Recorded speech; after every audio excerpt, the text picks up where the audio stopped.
This is Rockin' with J-Man is with Living Dead Girl. So how you doing? Good, how are you? Good. Just enjoying it. Pleasure to be here. Yeah, thank you for coming out. Of course. Now, for those unfamiliar with you, can you tell me all about the band? All about the band. I would say Living Dead Girl is kind of like a hybrid between modern metal, some pop elements, a bit of pop punk flavor in there. So if you like metal music, but you're also not a gatekeeper and you also like pop music, Living Dead Girl is probably going to be your favorite band. And how would you describe yourself? I would say it's like if Avril Lavigne sang heavy metal. And that's kind of what I'm going for at least. So if it translates, then all the better. But we've gotten a lot of people say it sounds kind of like Avril Lavigne, but metal. So that's what we're going for. I think you remember me, but I was one of the first interviews you ever did, and this was you weren't even on tour yet, and you just put Yeah. out your first single. 4 years ago. 4 years It's been a ago. minute. Definitely been a long time. Now, do you think your band has grown since then, since we first talked? Absolutely. I would say touring has really helped. Like in 2021, like everything was locked down. We couldn't really go anywhere or do anything. So I kind of felt like we had to adapt and just digitally release everything. So now that we've been able to go out on the road and meet people in person and bring the show on the road, it's been a lot better. Now, could you tell me all about the new single? The new single, Poison Me, it's kind of a different sound for Living Dead Girl. I would say it stands true to our sound. So if you're a fan of our other music, it's not a complete curveball. But I would also say you can hear the maturity that I myself has grown as an artist over the past few years. Like, not insulting my older music by any means, but I feel like there's kind of a more mature sound in our new music. It's a bit more like dramatic. Um, and the new video dropped today, right? Yes. What was it like shooting the video? So I have some behind the scenes videos I'm going to share with that, but we actually built that set in our backyard and we filmed that music video literally in our backyard. So I wanted to rent a rain studio, but they charged $4,000 to rent it and we didn't have that. So my lovely husband who does production work built me that set. So he built a rain machine for us and we filmed the entire thing at home. How many takes did you guys have to do with the rain and stuff? I think we each did 2 full takes of the whole song individually and then 3 of the whole band. And despite the fact that we filmed it in Florida, it was February and the water was unheated because it was from our hose. So we all absolutely froze the whole time. Literally froze our asses off just to film that video. It was fun though. Is it just a single, or is there an album coming out? There is an album coming out. So that is the lead single off our second full length album, Conspiracy, which is coming out October 10th. What is life like for you on the road? I'm going to use my bassist Jordan's words here. He says it's the best, worst time of your life. It's like you're having so much fun with your friends, you're creating memories, and we have so many stories and inside jokes and just hilarious things that happen on the road. But if I would say you don't struggle on the tour the whole time, I would be lying. It's like you're hungry, you're sweaty, you're tired, everyone stinks, the bus stinks, and you don't sleep very much, but you're still having fun. Now, the tour ends this month. Is there anything next for the summer or the seasons? This is kind of it for the summer. We are going to be shifting our focus a little bit on releasing the new album. So we're doing some radio campaigns and doing like all the press and all that, just trying to get the album out there. So we're kind of redirecting our focus for a little bit. If you were on death row, what would your final meal be and why? Shit, I'm a foodie. I'm like, can I only pick one meal or can I like have a week's worth of meals? Okay. It's like a buffet. You can pick like. Okay, it's a buffet. Okay. I would probably take like a really rare filet mignon with like butter on it. So would you just get a filet mignon, or would you just get like a better steak like Wagyu? Like you can get anything. This is that like your final meal. I'm gonna say something controversial. I don't love Wagyu. It's a little too fatty. I like. You've never had it? It's really fatty, and I don't love that. I like filet because it's really like lean and it's like just really meaty. I just put a ton of salt and butter on it. It's perfect. So that would probably be my last meal. What's your annoying habit? Like, what do I do that annoys other people? Or like, yeah, what do you think? You should ask my husband this question. My annoying habit, I am really hyper and really loud, and I have ADHD. So when you mix all those things together, I feel like I'm a lot. But somehow my band puts up with it, and everyone that works with me and all my friends just somehow put up with it. But I'm like a ball of energy nonstop. So that's probably annoying. Now, do you get used to being a celebrity?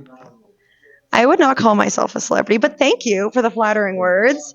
I will say I've been recognized in public like before, like in completely unrelated to music places, like not at shows, obviously, and it feels so good. Like we were at Disney World once. I mean, we go there all the time, so people can know to find us there. But we were at Disney World once, and a guy from like 100 meters away. Sorry, you're American. I'll say 100 yards away, not meters.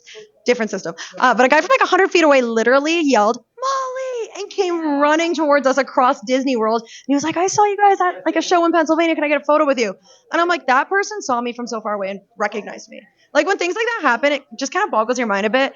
And it just reminds you to be like grateful. It's like I put music out there hoping people will just listen to it. And now I go in public and people know what my first name is. Like that's something to definitely be grateful for.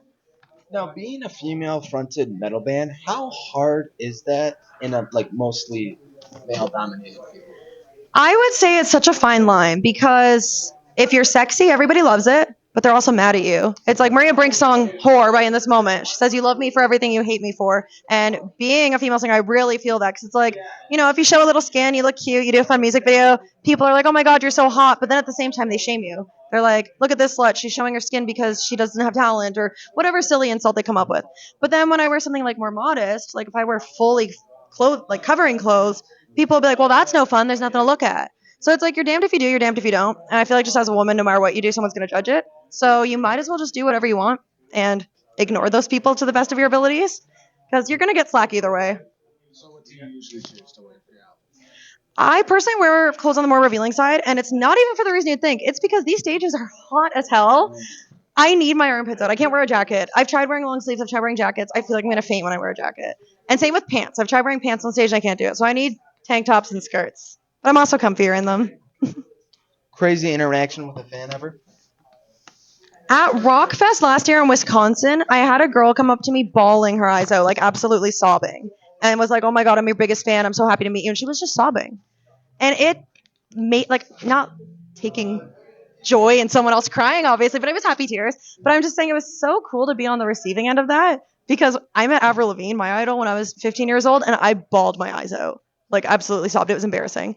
And the first time I met Marilyn Manson, my eyes teared up a little, but I tried to tuck it down because I was trying to, like, act cool. But, like, I've met my idols, and I've cried. So when someone met me and cried, it just felt like a pinch me moment. I was like, I'm on the other end of this now. Now, does that worry you for like in the future, people may become more and more obsessed with you? Like, do you think in the future that you might get stalkers ever? Like, are you worried? Oh, I've already had stalkers. I've already had instances, and it is kind of freaky. What was your first major purchase? My first major purchase. I don't know if this is appropriate to say, but my boob job probably. That was $9,000 when I was 18 years old. Yeah. Sorry, I just made this inappropriate for TikTok. You can just cut that part out. What is your biggest fear? My biggest fear. I think my biggest fear is like feeling unfulfilled. And I'm not even gonna say failure because with every failure, everything you do that kind of flops or doesn't go the way you planned, you can learn from it and you can adapt and figure out the way to do it next. But I feel like my biggest fear is having the things that I want and doing the things that I want and still not feeling like it's enough. Like I've heard that like a lot of like really successful people feel that way. It's like once you get your dream, now you have to pick a new dream. I think having everything and still not being happy is my fear. What is your favorite venue that you played? Oh man, we played so many. I think I would definitely have to say the Rockfest campgrounds. The sound was excellent. The stage was huge. Lighting was perfect. Like the sound guys, every person that we worked there was incredible, and the fans were awesome. So that definitely sticks out. What was the worst? I don't want to bash anybody's venues, but we played one in Florida that I don't think was open legally because it was like in a residential neighborhood, and they were literally building the stage in the backyard while we pulled up. Like it wasn't even built yet. And it was just like a guy nailing wood together in the backyard.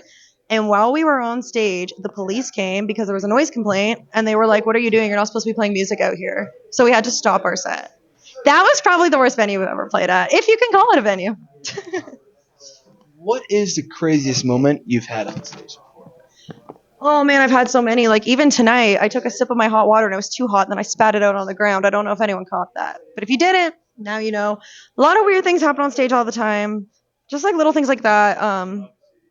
Yeah, just like things going wrong, like your hair gets stuck in your mouth and you're trying to pull it out and it won't come out, and then you start choking a bit. Today during Beautiful, I sneezed and I masked it as well as I could. Just like little things like that that remind you, oh shit, I'm not a robot, I'm a human, and I'm trying to perform, but things aren't going right for me.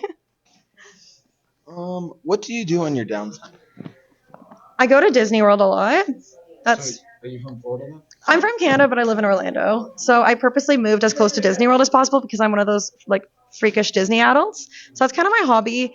Besides that, I love anything creative, like doing makeup, drawing, painting, anything like creating. So like when Living Dead Girl's not like touring, I'm doing like merchandise, graphic design. I'm like designing our website. Anything that I can like create a visual, I love doing. How do my followers follow you? How do they follow me? Yes. We have an Instagram account called Living Dead Girl Official. We have a Facebook, Living Dead Girl Band. We have an official website, livingdeadgirl.ca. Remember, it's .ca is in Canada, not .com. We have Twitter, but we don't use it, so you don't have to follow us there. I honestly forget it exists. And we have a TikTok called Living Dead Girl Official as well. What movie are you excited to see this summer?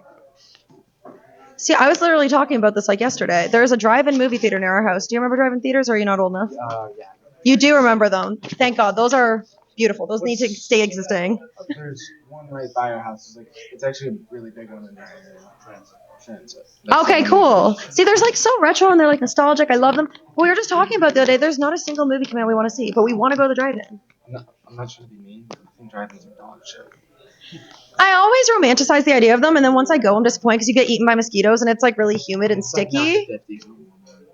It is. I like old-fashioned shit, but I do really romanticize it. And then when I go, I'm always like, it's just sweaty and mosquito-y. I went there with my friends before. It's not worth it. It's more fun if you're drinking, honestly. When you're older, you'll understand. Yeah, but Well, I already do drink, Dad. What are you gonna do about it? it's okay. I drank when I was your age too. And then by the time you're my age, you're over it. But yeah, there's no movies coming out. I want to see. I already saw Lilo and Stitch. That was my movie for the year. What about Superman? Not a superheroes person. I'm a cartoons, fairy tales, and rom-com girly. I have a movie taste of a 10-year-old. What is your go-to fast food place on the road, and what is your order? I absolutely hate fast food with a burning passion because I love cooking. So like at home, I never eat fast food. And then when we go on tour and I have to eat it out of desperation, it like kills my soul a little bit. Like we're literally at 7-Eleven today and we're just like, what is there to eat? I saw hot dogs and I was like, no, those have nitrates. I can't eat that. And then we like go to like McDonald's and I'm like, no, that has seed oils. I can't eat that. And then I'm like, we're on the tour. I'm starving. Like just pick something. So I really only eat it out of desperation. I'd say if I had to pick one, probably Subway, because at least I can get vegetables.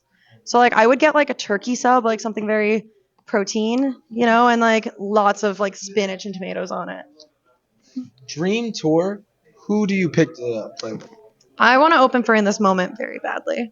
That would be my dream tour. What is next for you? Well, we've got our new album Conspiracy coming out later this year, which you can pre-save now. It was just announced today, so you're the first person to interview me talking about it. That's pretty cool. So new album, new era, dropped a music video today. We've got more music videos coming out. We've got more singles coming out. It's going to be a very busy year. Well, thank you so much for being on my show. It's been a pleasure. Thank you. It was nice to do it in person this time. Yeah.